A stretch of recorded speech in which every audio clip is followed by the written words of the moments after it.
So I'm going to show you how to use some coffee grinder cleaner. So the idea behind this is just to drag any oils out of the burrs and this top neck section.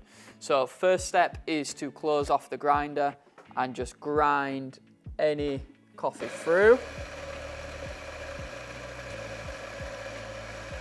This just gets rid of all the retention.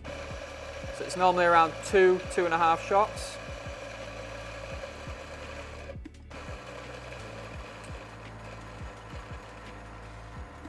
Once we've done that, we're going to twist and lift the hopper off, and we're just going to pop the beans into a Tupperware.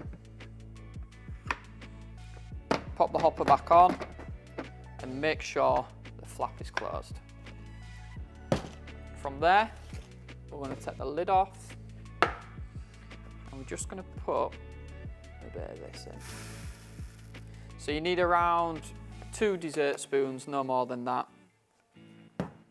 So all this is, it's like a grain. So you could use something like rice, but then if somebody's allergic to rice, then obviously that's not good.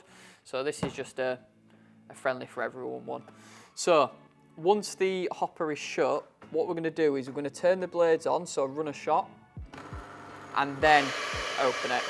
So the idea behind this is that the granules go onto moving blades and it stops them all getting stuck in there.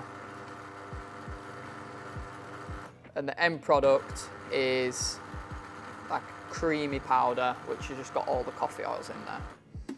After that, you can take the hopper off, give it a clean, pop it back on. Your next couple of shots of coffee will have remnants of the powder in, just as it drags all the way through. It's food safe, so it's absolutely fine. I personally just ditch them just to get fresh shots after that.